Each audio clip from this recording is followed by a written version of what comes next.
ले जी, सबसे पहले बात करते हैं पाकिस्तान वर्सेस इंडिया सेमीफाइनल की।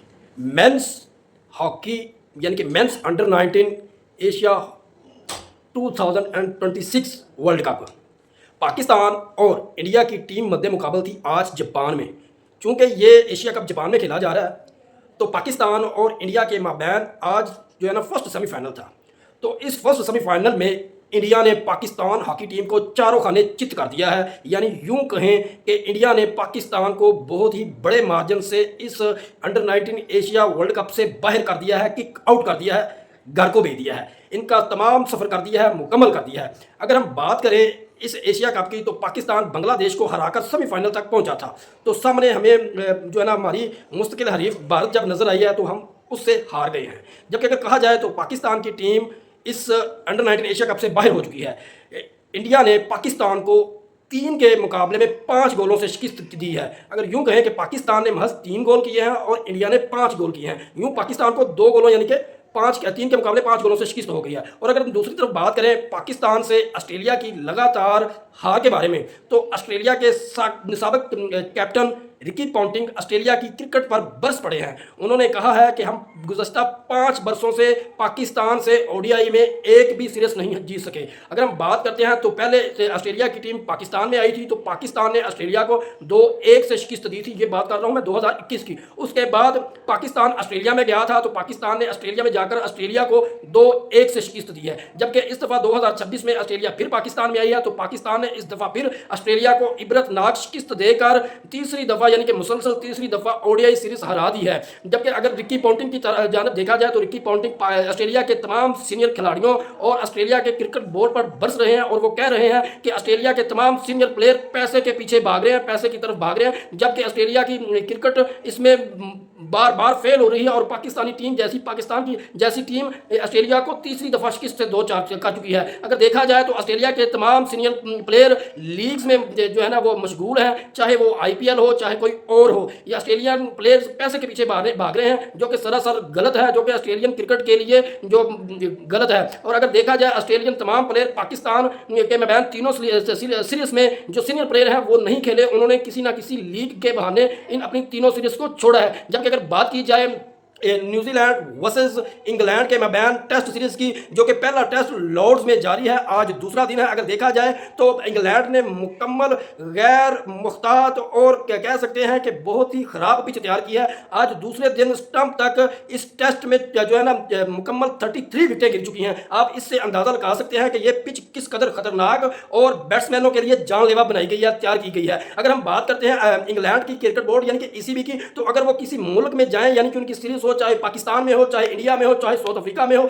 तो चाहे न्यूजीलैंड में हो, अगर वहां इनके खिलाफ ऐसी पिच या इनको पिच ऐसी दी जाए, तो इसी भी फौरन प्रोपेगेंडा शुरू कर देता है कि ये पिच गलत और गैर मियारी तैयार करते हैं और अपनी टीम को जतवाने के लिए ये बहुत सी पिचें तैयार करते हैं। लेकिन अब खुद इनका हाल देखें कि ये अपनी टीम की परफॉर्मेंस को मद्देनजर रखते हुए गैर मियारी और बिल्कुल भी गलत नाकारा पिचें बना रहे हैं, जो कि क्रिकेट के लिए नुकसान है और टेस्ट को जल्द खत्म करने के मुतरादिफ है। अगर देखा जाए इस टेस्ट में पहले दिन यानी कि कहा जाए तो 20 विकेटें गिरी और दूसरे दिन यानी कि 13 यानी कि 13 विकेटें गिरी हैं। अगर ओवरऑल देखा जाए तो इंग्लैंड पहली इनिंग में 140 रन पर ऑल आउट हो गया था। इंग्लैंड की जानब से सबसे ज्यादा रन किए थे हैरी ब्रोक ने, जो कि 57 रन थे। अगर ओवरऑल देखा जाए तो बेन डेक ने यानी कि 37 बॉलों में 90 रन की इनिंग खेली थी और एमलो गे ने 14 बॉलों में 8 रन की इनिंग और जैकब बैथल ने 22 बॉलों में 6 रन की और जो रूट ने 8 बॉलों में 1 रन की और हैरी ब्रोक ने 71 बॉलों में 56 रन की और जिमी स्मिथ जो कि विकेट कीपर उन्होंने 6 बॉलों में 1 रन की और बेन स्टोक्स जो कि कैप्टन है इंग्लैंड क्रिकेट टीम के, उन्होंने 23 बॉलों में 12 रन की और जो है अटक्सन उन्होंने 11 बॉलों में 4 रन की और ओलिव रॉबिन्सन ने 5 बॉलों में 1 रन की और जॉश ने 23 बॉलों में 10 रन और शोएब बशीर ने 14 रन की इनिंग खेली थी। और अगर देखा जाए तो यूं इंग्लैंड पहली अपनी इनिंग में लॉर्ड्स में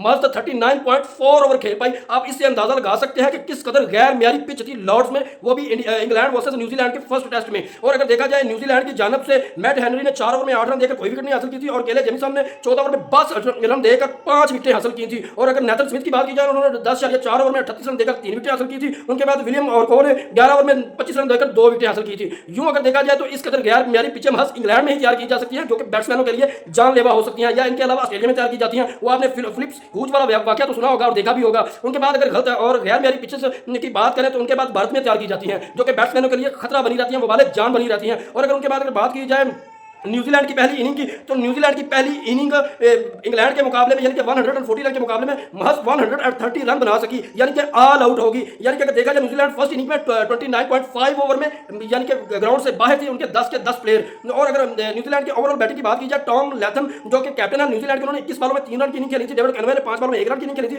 और केन विलियमसन ने 1 बाल में 0 रन की इनिंग खेली थी, जबकि डेविड मिचेल ने 23 बालों में 12 रन की इनिंग खेली थी। जबकि अगर बात की जाए टॉम ब्लंडर की, उन्होंने 21 बालों में 4 रन की, और गैरन फिलिप्स ने 39 बालों में 34 रन की, नेथन स्मिथ ने 18 बालों में 15 रन की, और केने जिमिसन ने 29 बालों में 38 रन की नाकाबिश की इनिंग खेली थी, जबकि विलियम ऑरग्रो ने 17 बालों में 1 रन की, और मैट हेनरी ने महज 0 रन किए थे। यूं जो है न्यूजीलैंड की मुकम्मल जो है ना पारी 130 रन पर सिमटी रही, यानी कि 113 रन पर सिमट गई, और 29.5 ओवर में। अगर देखा जाए इंग्लैंड की जानब से गस एटकिंसन ने 5 ओवर में 9 रन देकर 2 विकेट हासिल की थी, और ऑलिवर रॉबर्टसन ने 10.5 ओवर में 39 रन देकर 5 विकेट हासिल की थी। यूं जॉश टंग्स ने 10 ओवर में 40 रन देकर 3 विकेट हासिल की थी, और बेन स्टोक्स 4 ओवर में 22 रन देकर कोई विकेट नहीं हासिल कर पाए थे। जबकि अगर देखा जाए इंग्लैंड की दूसरी इनिंग के बारे में, तो इंग्लैंड की दूसरी इनिंग 226 रन पर सिमट गई। यानी कि अगर देखा जाए तो इंग्लैंड दूसरी इनिंग में भी महज 56 ओवर खेल पाया इस गैर मैरी पिच के ऊपर। अगर देखा जाए इंग्लैंड की जानब से बेन डेक ने 46 बॉलों में 33 रन की इनिंग खेली, जबकि अगर देखा जाए एमिलो गे ने 95 बॉलों में 57 यानी कि 95 बॉलों में 57 रन की इनिंग खेली, जबकि जैकब बेथल ने 35 बॉलों में 14, और जॉ रूट 19 बॉलों में 8, और हैरी ब्रॉक 4 बॉलों में 0, जबकि जेम्स स्मिथ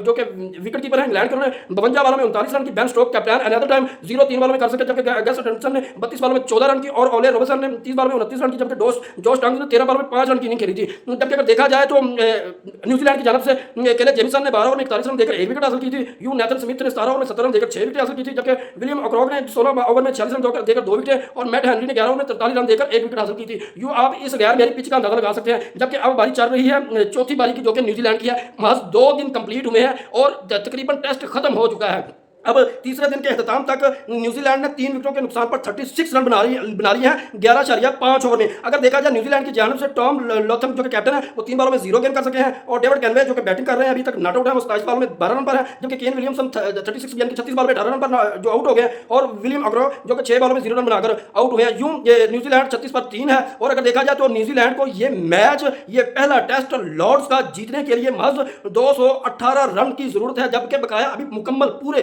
3 दिन पड़े हैं लॉर्ड्स टेस्ट के। और अगर देखा जाए तो बॉलिंग की जानब से गस एटकिंसन ने 3.5 ओवर में 10 रन देकर 2 विकेट हासिल कर ली है, और जॉश टंग्स ने 3 ओवर में 10 रन देकर 1 विकेट हासिल कर रखी है। यूं इंग्लैंड और न्यूजीलैंड के मबैन लॉर्ड्स की इस कदर गलत, बेकार, घटिया तरीन जो कि बिल्कुल क्रिकेट से आ रही है विकेट तैयार की गई, जो बैट्समैनों के लिए भी खतरा है और उनके लिए उनकी जान के लिए भी खतरा है। हाँ, अलबत्ता अगर जो सामने से बॉलर बॉलिंग करवा रहा है, अगर बैट्समैन ने अच्छी शॉट खेली तो उसके लिए भी खतरा, यानी कि वबाए जान होगी। यूं आप इससे अंदाजा लगा सकते हैं कि गौरों का दोहरा म्यार महज एशिया की टीमों के लिए है, अपने लिए हरगिज नहीं है। अगर वो खुद ऐसी गैर मैरी पिचेस इस्तेमाल करते हैं या बनाते हैं, तो वो कहते हैं कि ये तो क्रिकेट की खूबसूरती है, ये तो क्रिकेट की बेहतरी के लिए है, ये तो इसलिए बनाई जाती है कि टेस्ट जो है वो अट्रैक्शन हासिल करे और लोग देखने आए कि महज क्रिकेट 2-3 दिन में टेस्ट की मुकम्मल हो जाती है। महज बॉलरों को जो इसमें बेहतरी मिलती है, बैट्समैनों के लिए ये वबाले जान ही होती है। लेकिन अगर देखा जाए ओवरऑल तो आईसीसी इस पर बिल्कुल खामोश है, और वो इसके हवाले से अभी तक उनकी तरफ से कोई बयान नहीं आया, ना ही उन्होंने इनके बारे में या इस पिच के बारे में पूछा है। हाँ, अभी बताएं 2 दिन में, महज 2 दिन में 33 विकेट्स कैसे गिर गई, जो कि एक दिन भी इस पिच के ऊपर यानी कि स्टंप्स तक 90 ओवर भी मुकम्मल नहीं कर पाए। बाकी आपके सामने है आईसीसी और इंग्लैंड क्रिकेट बोर्ड का दौरा म्यार। बाकी एक खबर पाकिस्तान के लेजेंड मोहम्मद यूसुफ के बेटे हमजा यूसुफ ने भी जो है ना बेहतरीन खबर दी है पाकिस्तानियों को, क्योंकि उन्होंने यानी कि मुकम्मल तौर पर कुरान पाक को हिफ्ज़ कर लिया है। जबकि मोहम्मद यूसुफ का कहना है कि उनकी इस यानी कि मशवरे में जो मदद किया है वो सिकलैन उस्ताद ने किया है, और वो आज वो बहुत खुश है क्योंकि उनके बेटे हमजा यूसुफ ने कुरान पाक का हिफ्ज़ मुकम्मल किया है। बाकी best of luck Pakistan cricket और best of luck overall cricketer. So मेरे इस चैनल को सब्सक्राइब करें, लाइक करें, शेयर करें, और कमेंट बॉक्स में अपनी राय का इजहार जरूर करें।